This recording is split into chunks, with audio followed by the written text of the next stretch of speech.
देश ने सीडीएस बिपिन रावत और उनकी पत्नी के अलावा 11 योद्धाओं को खो दिया है। रक्षा मंत्री राजनाथ सिंह आज संसद में इस बारे में बयान देते हुए नजर आए। उन्होंने बताया कि सुबह 12:08 पर संपर्क टूट गया और इसके कुछ देर बाद हेलीकॉप्टर हादसे का शिकार हुआ। सीडीएस बिपिन रावत समेत 13 शहीदों को वेलिंगटन में श्रद्धांजलि दी गई। वेलिंगटन से जनरल बिपिन रावत का पार्थिव शरीर आज शाम तक दिल्ली पहुंच जाएगा। सेना को दुर्घटना स्थल से क्रैश हेलीकॉप्टर का ब्लैक बॉक्स भी मिल चुका है। Air chief marshal V R. Chaudhari ने कन्नूर में घटनास्थल का जायजा लिया और ऐसी आशंका जताई जा रही है कि अचानक मौसम बदलने से ये बड़ा हादसा हुआ। हालांकि अभी साफ तौर पर कुछ भी कह पाना संभव नहीं है।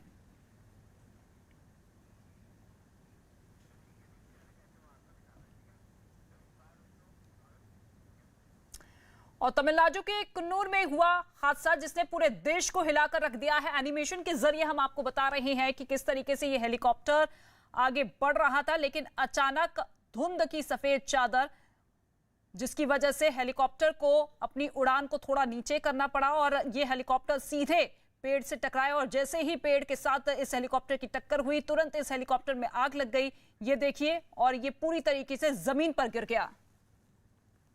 तो इस हादसे ने पूरे देश को हिला दिया। पूरा देश सकते में है। हर कोई सीडीएस बिपिन रावत समेत सभी शहीदों को श्रद्धांजलि दे रहा है। और इसी बीच बड़ी खबर यह है कि जांच टीम को Mi-17V5 हेलीकॉप्टर का डेटा रिकॉर्डर यानी कि ब्लैक बॉक्स मिल चुका है। उम्मीद की जा रही है कि यह हादसे का सच पता लगाने में मदद करेगा। अब ब्लैक बॉक्स से मिलने वाला डेटा जिसका इंतजार हर कोई कर रहा है। ब्लैक बॉक्स उड़ान से संबंधित डेटा और कॉकपिट में हुई बातचीत को रिकॉर्ड करता है।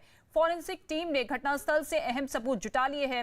फॉरेंसिक टीम लगातार घटनास्थल पर जांच में जुटी हुई है। 2 तस्वीरें आप देखिए। ब्लैक बॉक्स जिसको लेकर लगातार पड़ताल जारी थी वो मिल चुका है और उम्मीद यही है कि अब जांच की दिशा को तेजी मिलेगी और ऐसे में अब जल्द ही पता लगाया जा सकता है कि इस हादसे के पीछे की वजह क्या कुछ है और तमाम राज अब खुलते हुए नजर आएंगे। और दिल्ली में सीडीएस बिपिन रावत के घर के बाहर लोगों की भीड़ भी लगी हुई है।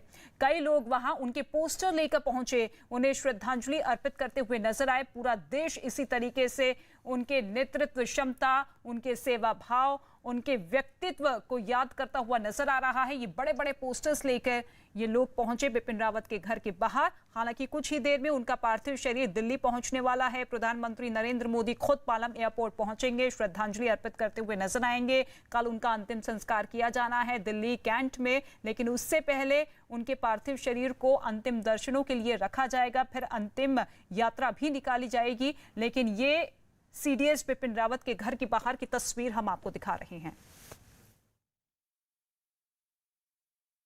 सीडीएस बिपिन रावत की हेलीकॉप्टर हादसे में मौत के बाद उनके घर के सामने लोग इकट्ठा हुए हैं। आप तस्वीरों में देख सकते हैं कि श्री बिपिन रावत जी को विनम्र श्रद्धांजलि इस तरीके का पोस्टर लेकर लोग आए हैं और उनको याद कर रहे हैं। ठीक उनके घर के सामने कुछ लोग हैं, हम उनसे बात करते हैं। आप आए हैं यहाँ पर, क्या सोचकर आए हैं? श्रद्धांजलि देने आए हैं। आप बताओ क्यों आए हैं यहाँ पर? हमें बहुत दुखी हुई है, मतलब कि हाँ, तो इसलिए हिंदू सेना की ओर से यह संगठन के लोग आए हैं और यहाँ पर इन लोगों ने अपना पोस्टर दिखाया। देखिए, आप इन तस्वीरों में देख सकते हैं स्वर्गीय बिपिन रावत और उनके पत्नी की यह तस्वीरें हैं। तो कुल मिलाकर पूरे देश में जो ये दुख का माहौल है, लोग उनसे कितना जुड़े थे, इसकी झलकियां हमें देश के हर कोने पे, हर हिस्से पर देखी जा सकती हैं। और यहाँ पर भी उनके घर के सामने लोग अपनी भावनाएं व्यक्त करते हुए, कुल मिलाकर ये याद करते हुए भारत माँ का यह सपूत था जिसने देश के लिए अमूल्य योगदान किया था। सीडीएस बिपिन रावत अब हमारे बीच में नहीं रहे। बिपिन रावत पौड़ी गढ़वाल के सेंड गांव के रहने वाले थे। उन्हें अपने गांव से बेहद लगाव था। जनरल बिपिन रावत 3 साल पहले अपने गांव पहुंचे थे। अब हम आपको उस समय की एक्सक्लूसिव तस्वीरें दिखा रहे हैं। अपने व्यस्त कार्यक्रम से वक्त निकालकर 29 अप्रैल 2018 को सीडीएस बिपिन रावत अपने गांव पहुंचे थे। तब वो सेना प्रमुख थे। अपने गांव पहुंचने पर जनरल रावत काफी खुश नजर आए। उनके परिवार के सदस्यों के मुताबिक सीडीएस पद से रिटायर होने के बाद जनरल रावत गांव में एक छोटा मकान बनाने की तमन्ना रखते थे।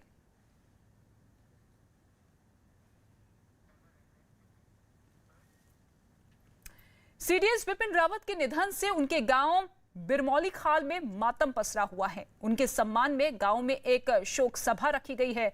इसी दौरान गांव के लोगों ने उनकी तस्वीर पर फूल चढ़ाकर उन्हें श्रद्धा सुमन अर्पित किए। ये दो तस्वीरें आप देखिए। कल ये सबसे बड़ा हादसा हुआ, सबसे बड़ी दुर्घटना हुई जिसमें सीडीएस बिपिन रावत सहित 13 लोगों की मौत हो गई है और आज हर कोई उन्हें नम आंखों के साथ याद कर रहा है, उन्हें श्रद्धांजलि अर्पित कर रहा है। देश के पहले सीडीएस बिपिन रावत, जिनका सपना केवल एक ही था कि किस तरीके से भारतीय सेना को मजबूत किया जाए, और 2 साल से लगातार इसी पद पर बने हुए थे। 1 साल का कार्यकाल और बचा था। इससे पहले वो सेना प्रमुख रहे। अपने सेवा भाव के चलते, अपने कार्यक्षमता के चलते हर कोई उन्हें याद करता हुआ। सीडीएस जनरल रावत के गांव की जो ग्राम सभा है बिरमौली खाल, उस वक्त यहीं पर हम मौजूद हैं और यहां पर शोक सभा का आयोजन आज किया गया है। ये वो जगह है जब यहां पर पिछली बार जनरल रावत आए थे तो तमाम गांव वालों के साथ उन्होंने तस्वीरें खिंचाई थी और आज यहां पर आप देख रहे हैं कि शोक सभा रखी गई है। जो तमाम लोग आ रहे हैं वो फूल चढ़ा रहे हैं, पुष्प चढ़ा रहे हैं, मालाएं चढ़ा रहे हैं और अपनी श्रद्धांजलि अर्पित कर रहे हैं। यहाँ आप जो तमाम लोग हैं वो यहाँ पर बैठे हुए हैं। लोग लगातार आके उनके बारे में अपने जो एक्सपीरियंसेस रहे वो भी बता रहे हैं। यहाँ से पूर्व विधायक जो हैं वो फिलहाल श्रद्धांजलि देते हुए दिख रहे हैं। ना सिर्फ उत्तराखंड को बल्कि भारत को बहुत बड़ी क्षति जनरल रावत के जाने से हुई है। आपका किस तरीके का, क्या कभी उनसे कभी बातचीत हुई या कभी गाँव के विकास को लेकर किसी तरीके की कोई बात? निश्चित रूप से बहुत दुख की घड़ी है हम सब लोगों के लिए और खासकर उनकी जन्मस्थली है ये बिरमौली ग्राम सभा। छोटा सा गांव है उनका सैन। पूरा प्रदेश और पूरा देश दुख की घड़ी में है। हेलीकॉप्टर क्रैश में मध्य प्रदेश के सीहोर के रहने वाले नायक जितेंद्र कुमार का भी निधन हो गया है। इस घटना के बाद उनके घर पर मातम पसरा हुआ है। पिछले 10 साल पहले वो वायुसेना में देश की सेवा कर रहे हैं। 15 साल पहले उनकी शादी सोनू वर्मा से हुई थी और फिलहाल उनकी 4 साल की बेटी और 1 साल का बेटा है, जिन पर अब दुखों का पहाड़ टूट पड़ा है। ये भी बताया गया है कि वो 15 दिन पहले ही घर आए थे।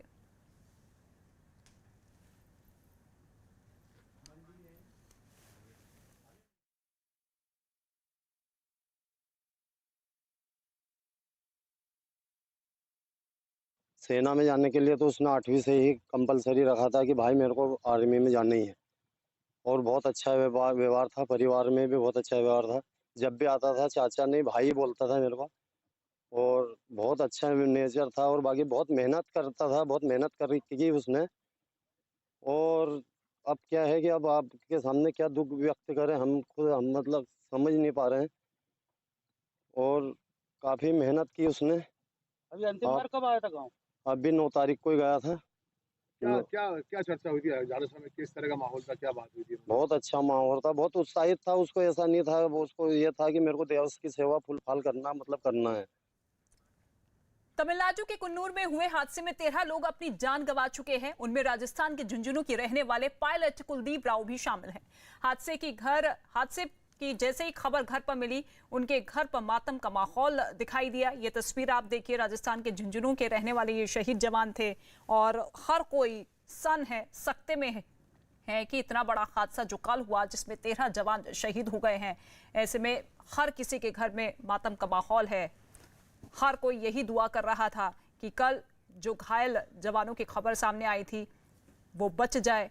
डॉक्टर्स लगातार उनका इलाज कर रहे थे, लेकिन शाम होते होते ये तस्वीर साफ हुई और इन 13 लोगों की मौत की खबर सामने आई। हेलीकॉप्टर क्रैश हुआ है। हालांकि इस पूरे मामले को लेकर जांच के आदेश भी दे दिए गए हैं और पता लगाने की कोशिश की जा रही है कि आखिर इस हेलीकॉप्टर क्रैश के पीछे की बड़ी वजह क्या कुछ रही।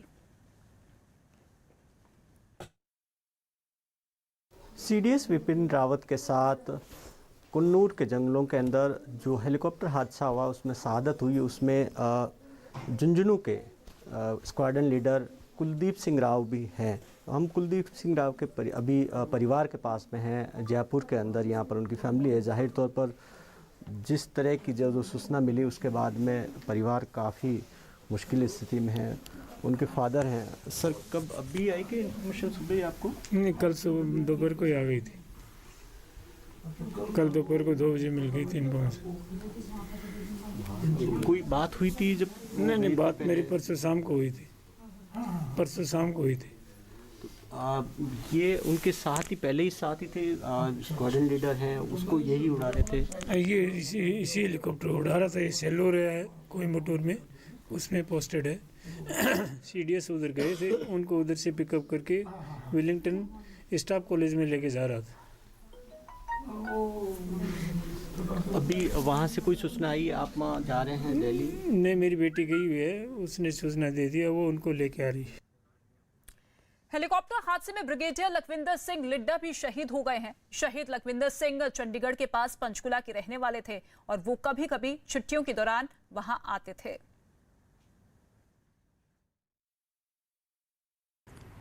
भारतीय वायुसेना के हेलीकॉप्टर दुर्घटना में बिपिन रावत के साथ ब्रिगेडियर लखविंदर सिंह भी शहीद हुए हैं और इस वक्त मैं मौजूद हूं पंचकूला के सेक्टर 12 उन्हीं के घर पर।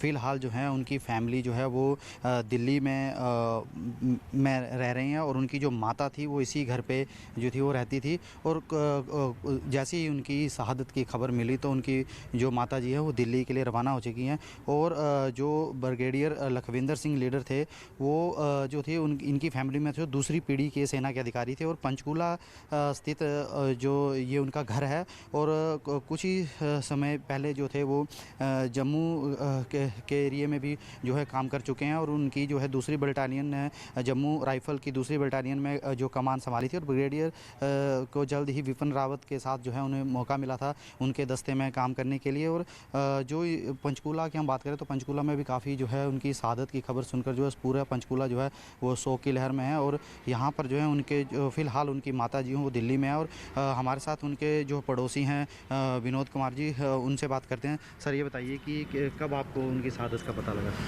कल 1 बजे के आसपास पता लगा था, फ़ोन आया था। मेरा छोटे ब्रदर हैं, वो भी ब्रिगेडियर हैं, उनका मेरे को फ़ोन आया कि ऐसे ऐसे मिसहैप हुआ है और आई थिंक कि वो भी साथ थे CDS के। तो उसके बाद न्यूज़ में डिक्लेयर हो गया कि ही वाज विद हिम। तो सर ब्रिगेडियर साहब के साथ आप बचपन में भी खेले होंगे, तो किस तरह की उनकी यादें हैं आपको? अरे बहुत अच्छी शख्सियत है, हंसमुख, मिलनसार, हर एक से मिलना जुलना, खुश हो